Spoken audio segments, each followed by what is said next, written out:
Chapter 47, I and M. The initial 20 feet were the steepest, and she found herself using exposed roots as handholds to maintain her footing.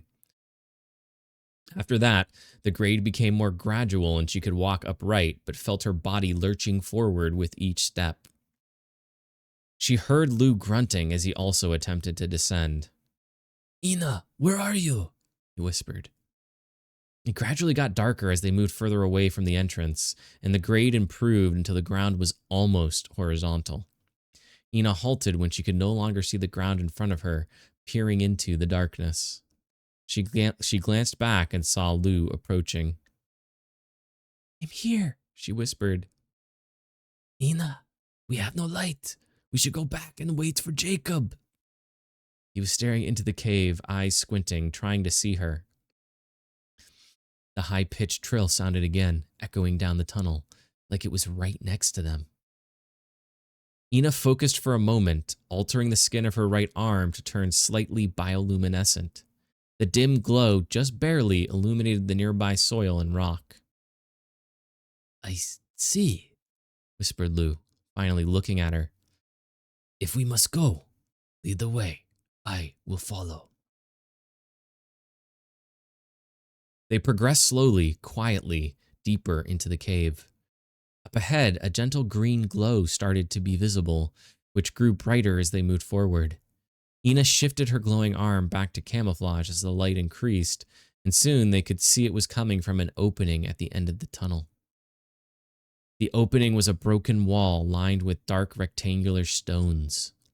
Something had caused the wall to fail, and dirt had poured into the room that was now revealed to them. Two soft green glowing orbs high on opposing walls lit the room. It was a large stone rectangular chamber, 20 feet high. Level with them were large stained glass windows depicting what appeared to be humans in battle. In one, they were fighting a race of dark-skinned humanoids with pointed ears. In another, they fought a giant tentacled sea monster.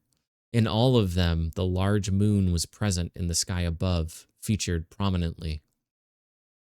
Just adjacent to their vantage point, at one long end of the rectangular room, was an even larger scene that depicted a fleet of warships in a vast semicircle arranged facing the horizon as the large blue moon rose in front of them. The moon bathed them in light as the men all kneeled. It was obvious that where they stood peering in was where one of the windows had caved in, and a large pile of dirt created a ramp from where they stood down into the room. The floor of the chamber was dominated by 3 large stone coffins. Likely there was another one that had been covered by the cave-in. The whole chamber was slanted down, away from them, as though an earthquake had shifted the ground beneath. At the lower end of the chamber, where presumably there had been an entrance, there was a pool of dark water that rose to almost meet the sunken ceiling. In front of this pool, a female sepia naga lay on the stone floor. Their legs appeared to be crushed. She emitted quiet whimpering noises which stopped as Ina started to descend into the chamber, causing soil to dislodge and tumble down the slope. She looked up, eyes wide, tracking Lou, then back at the water behind her. "Human, do not know how you have come to this place, but it will be your doom," she whispered as she winced in pain. Then Ina was in front of her and crouched down, letting her skin shimmer just enough to give herself away. The Naga was surprised and recoiled away. "Relax." Ina tried to sound calm as she nervously glanced at the water. "We aren't going to hurt you." Then Ina leaned in extra close and held up her hand so that Lou didn't have a direct line of sight, and shifted her skin to extend some webbing between her fingers. "Human." Then she pulled back and recloaked her hand. The Naga's face had a wave of realization.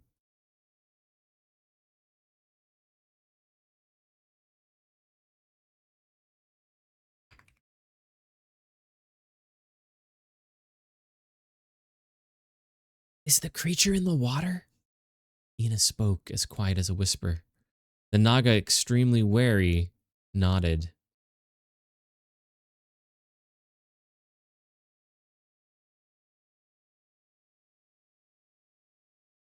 I see your legs are injured. We're going to try to carry you out. Try to be as quiet as you can. Lou had heard and nodded. He motioned to the Naga's shoulders, and they both got on either side and lifted her up slowly off the cold floor. The Naga gave a muffled grunt and grinded her teeth as her bad legs were lifted off the floor. Then they carefully started to move her back towards the cave-in. Jacob and Manu saw the cave entrance in front of them and paused at the edge, looking down. Someone had drawn an X in the dirt outside. It seems they went down, but how did they see past the entrance? Bro, just make your sword glow again. Huh? Like on the island when you went back for Ina. The sword was glowing? Jacob stared at the sword in his hand. Glow! Nothing happened. Glow! He mentally commanded. Nothing happened. Manu looked at him. He shrugged. Let's just go down as far as we can, said Jacob. They descended down the tunnel and reached the point where they could no longer see in front of them. Jacob listened, but heard nothing. He cupped his hands over his mouth and took a deep breath. No, bro. Hello! Ina!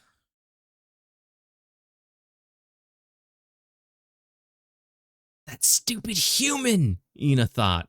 All three in the mausoleum winced as the shout echoed loudly into the chamber and along the walls.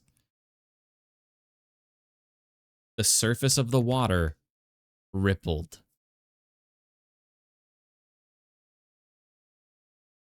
And it exploded into a geyser as something huge burst through the surface. It barely fit inside the chamber. That it had made it through the tunnel somehow seemed impossible. It had the upper body of a lobster with red, glowing, intelligent eyes. Its lower body had dozens of short legs that rapidly moved in unison to smoothly carry it forward like a giant centipede.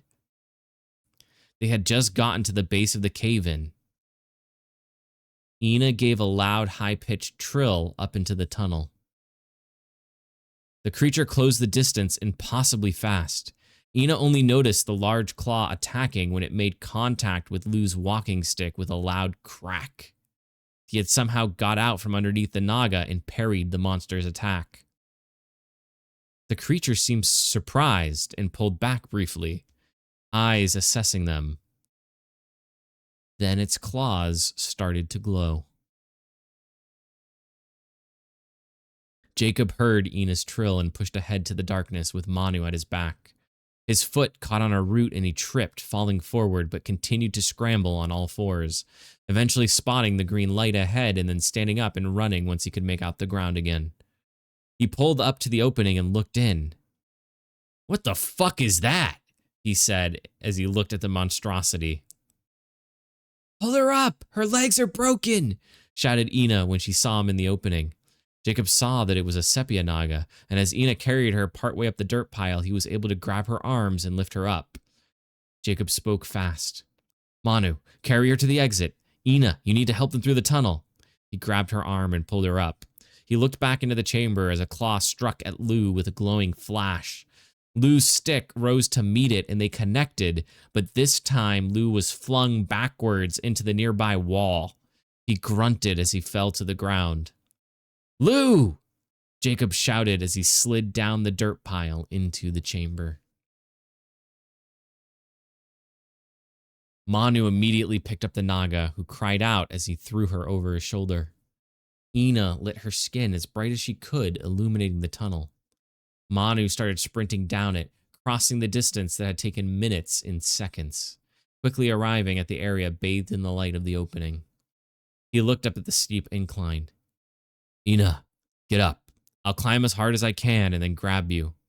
Oh, and then you grab her.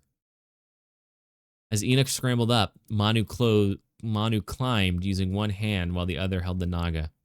He leveraged roots to pull himself up, feet sliding backwards on the uneven footing. He got about halfway before he could no longer make progress and kept sliding back. She wasn't quite high enough for Ina to grab. I'm going to throw her. You're going to what? He stabilized his legs by stepping into a loop of a root and then grabbed the Naga with both hands and tossed her. The Naga screamed in pain as Ina grabbed her arms and then leaned back, pulling as hard as she could to drag her over the ledge and out of the hole. They heard a scream echo from the cave behind them, and Manu looked back.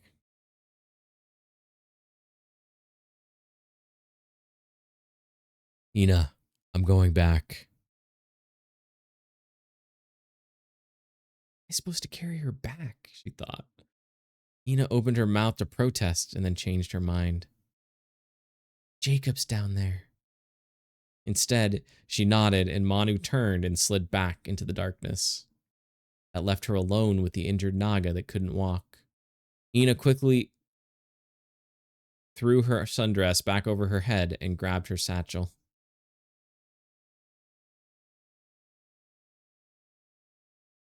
Can you use your legs at all? The Naga, while leaning against Ina, tried to rise but screamed in pain and fell back down. I can't. I'm sorry. You should leave me and get help. Ina shook her head. We have a ship and a healer. If we can get back to the beach. Ina crouched down low. Climb on my back. The Naga grunted and breathed in quick, rapid bursts as she tried to hoist herself onto Ina's shoulders, arms wrapping around Ina's neck to hold on. Ina stood and had to hold her legs up so they didn't drag on the ground. The Naga screamed as Ina held her legs tight. Her back and legs were already struggling under the weight, and she grit her teeth and took off, moving as fast as she could without falling, knowing that every second she had to hold the Naga up could be one that her burning muscles gave up.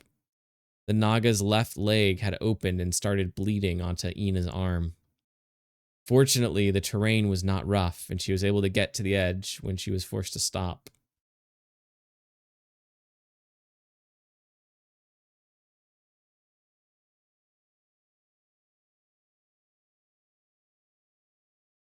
It was the Naga's arms that had given out first. She started to slide off Ina's back and had to be lowered to the ground.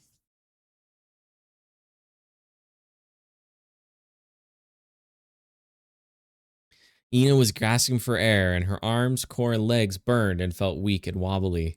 Sweat poured off of her face. She glanced at the Naga. Her eyes were closed. Hey, wake up!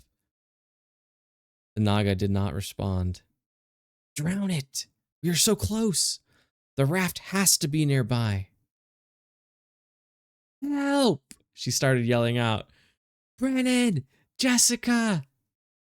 She called out a few more times, then heard someone approaching. It was Brennan who showed up. He was carrying a varied assortment of plants in his hands. Quick! Help me carry her! Her legs are broken! Ina! Who is this? Just help me! Ina shouted as she got under one of the Naga's arms. Okay. Brennan got next to her and helped her lift and then carry the Naga to the beach. Finally, they cleared the trees, and Ina's spirits rose as she spotted the raft and Jessica. They quickly moved across the beach, past the bodies of the other Naga, and dropped her on the sand near the raft. Jessica had spotted them approaching, obviously carrying someone injured, and had already grabbed the first aid kit and was getting off of the raft. Ina flattened an area of sand and had Brennan help her lay the Naga on her back. The only consolation was that now the Naga was unconscious, there would be no screaming. When Ina glanced up at Jessica, she wasn't moving. She was just standing in the shallows, staring at the Naga. Her eyes were narrowed and her expression was flat and cold.